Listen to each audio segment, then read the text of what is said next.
નમસ્કાર, આપ જોઈ રહ્યા છો સ્પાર્ક ટુડે ન્યૂઝ. નલાંબર સર્કલ પાસે આવેલ ટીપી 17માં જમીન વિવાદનો મામલો. સર્વે નંબર 37 વાળી જગ્યામાં બિલ્ડર દ્વારા જમીન પર કબજો કરવા ધમકી આપવાના આક્ષેપ કરાયા છે. જમીન માલિક દ્વારા ગોત્રી પોલીસ સ્ટેશનમાં અરજી કરવામાં આવી છે. 20 થી 25 ઇસમોએ આવી ધમકાવ્યા હોવાના આક્ષેપ કરાયા છે. જમીન બાબતે કોર્ટમાં કેસ ચાલી રહ્યો છે. અગાઉ પણ આ બાબતની ગોત્રી પોલીસ સ્ટેશનમાં અરજી કરાઈ હતી. સીસીટીવી સહિતના પુરાવા સાથે અરજી કરાઈ હતી. આગળ જીવનું જોખમ હોવાનું પણ અરજીમાં જણાવ્યું છે. કાયદેસરની કાર્યવાહી થાય તેવું જમીન માલિકે કહ્યું છે.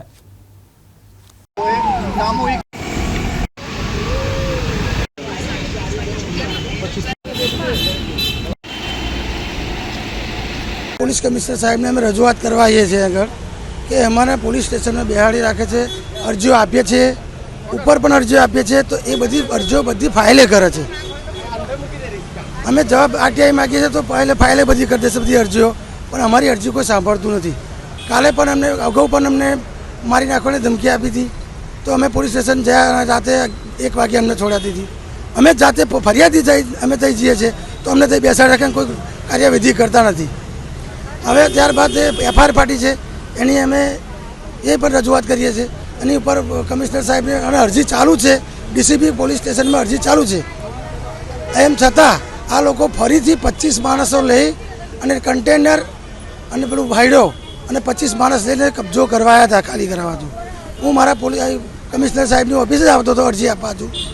એના માટે મને વચ્ચે પાછો બોલાવ્યો મારા છોકરા કે આટલા બધા માણસો આવી ગયા છે. એટલે અમે 100 નંબર પર ફોન કર્યો, એટલે પોલીસ આવી જઈ. પોલીસ આવી એટલે એમને થઈ ગયા.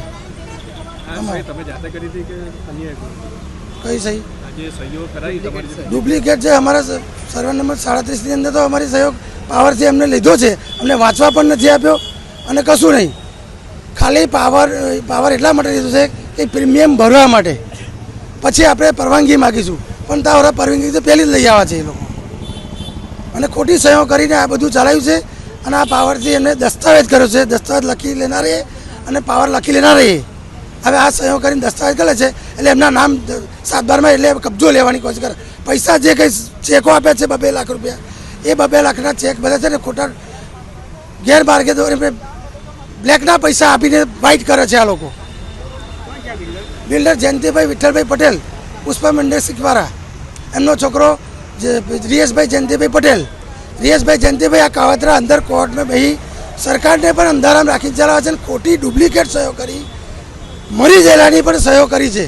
3 મહિના પહેલાં જે બેન મરી હતા અમારા સહિતાબેન, એમનો પણ ખોટો અંગૂઠો કરી અને આ લોકોએ એ કર્યું છે. હવે પોલીસ સ્ટેશનમાં અમે અરજીઓ આપીએ છીએ, આટલી બધી એ કરીએ છીએ કે અમને મારી નાખવાની ધમકી આપે છે. તેમ છતાં અમારી કોઈ એફઆઈઆર ફાટી છે અને બીજી ફાડતા છે અને કોઈ કાયદેસરની ગુનાઈ કોઈ કરતા નથી.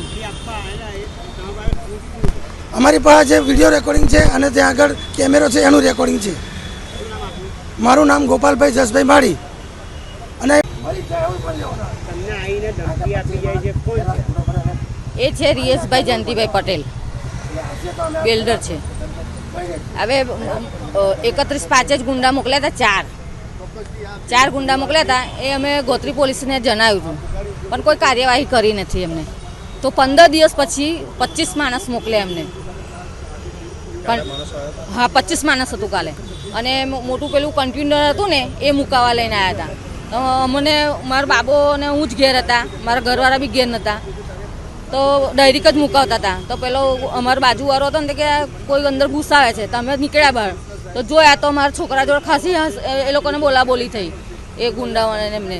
તો પછી મેં નીકળી બહાર. મેં કહ્યું શું થયું આ બધું? તો જોયું તો પછી અમે કીધું કે અમે નહીં મૂકવાનું ભાઈ, અમારે હજુ પત્યું નથી. અમારા કોર્ટમાં કેસ ચાલે છે, દાવા ચાલે છે અને બધું ચાલે છે, હજુ પત્યું નહીં. એટલે તમારે છે ને અહીં મૂકવાનું નથી.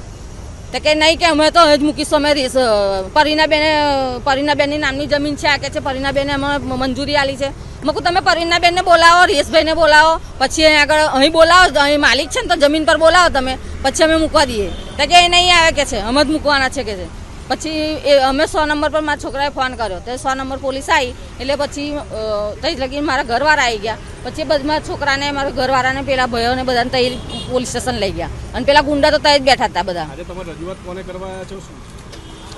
પોલીસ કમિશનરને રજૂઆત કરવાયા છે કે કોઈ અમારું સાંભળતું નથી. તો અમારે કાલે રાતે કંઈ આવીને અમને મારી નાખે, કશું કરીને, તો એની જવાબદારી કોણ?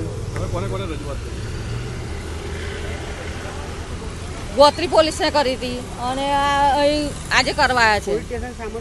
કશું સાંભળતું નથી. જઈએ છે કંઈ બી અમે એ કરવા માટે કે કેસ લખાવા તો અમને બેસાડી મૂકે, ચાલો બહાર બેસો તમે એવું કહે છે.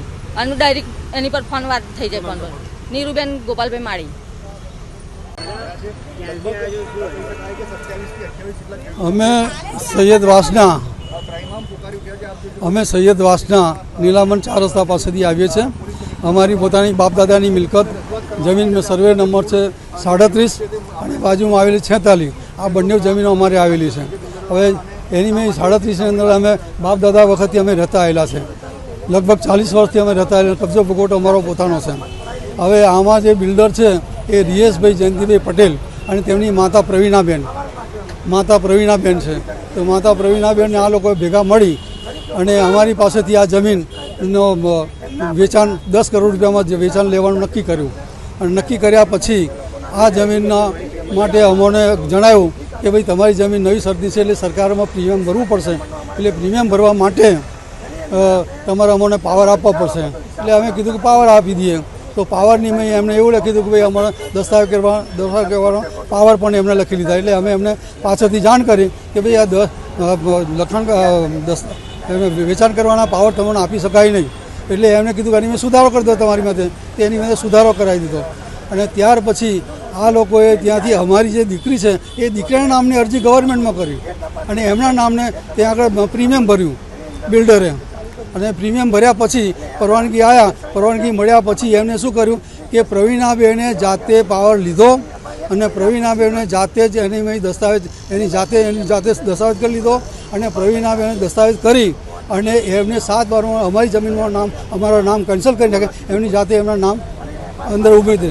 હવે એ જે દસ્તાવેજ કર્યો છે એ દસ્તાવેજની અંદર સાક્ષી તરીકે એના પતિ પ્રવીણાબેન જયંતિભાઈએ સાક્ષી તરીકે સહી કરી અને એમનો જે ડ્રાઈવર છે એનો ડ્રાઈવર હતો એ ડ્રાઈવરે એમ સાક્ષી તરીકે સહી કરી અને દસ્તાવેજ કર્યો. દસ્તાવેજના આધારે 7/12માંથી અમારું નામ કેન્સલ કરી એમના નામ એ કરી નાખે. હવે એમને અમને જે વિશ્વાસ આપવા માટે એમને 10 કરોડ રૂપિયાના અમને ચેકો આપેલા જુદી જુદી તારીખોના. એ જુદી જુદી આ તારીખોના જે ચેકો હતા એ ચેકોને એને સ્ટોપ પેમેન્ટ કરી દીધું. અને અમને ગવર્મેન્ટમાં કહ્યું અમે રજૂઆતો કરી. એમાં મુખ્યમંત્રી જોડે રજૂઆત થઈ ગઈ છે અને પોલીસ કમિશનરને રજૂઆત કરી અને ત્યાર પછી અમે ત્યાં પોલીસ ઇન્સ્પેક્ટર સાહેબ પટેલ સાહેબ છે ગોત્રી પોલીસ સ્ટેશનના એમાં પણ રજૂઆત કરી, લેખિત પણ રજૂઆતો કરી. તેમ છતાં અમારી કોઈ વાત સાંભળવા તૈયાર નથી. આગળની રજૂઆત એવી છે કે જો અમને હવે સરકાર પોલીસ અમને મદદ થવા માંગતી ના હોય, અમને ન્યાય આપી શકતી ના હોય તો એના માટે અમારે બીજું શું કરવાનું છે? પછી પબ્લિક છે અમે કંટાળી ગયા છે, અમે મરવા ઉપર આવી ગયા છે. તો હવે અમે કાયદો હાથમાં લેવાની ફરજ પડશે, ના છૂટકે. અમારે બીજાના હાથે મરી જવું તો અમારો સ્વ બચાવ કરવા માટે કાયદો પણ હાથમાં લેવો પડશે જરૂર. મારું નામ રહીજીભાઈ માળી.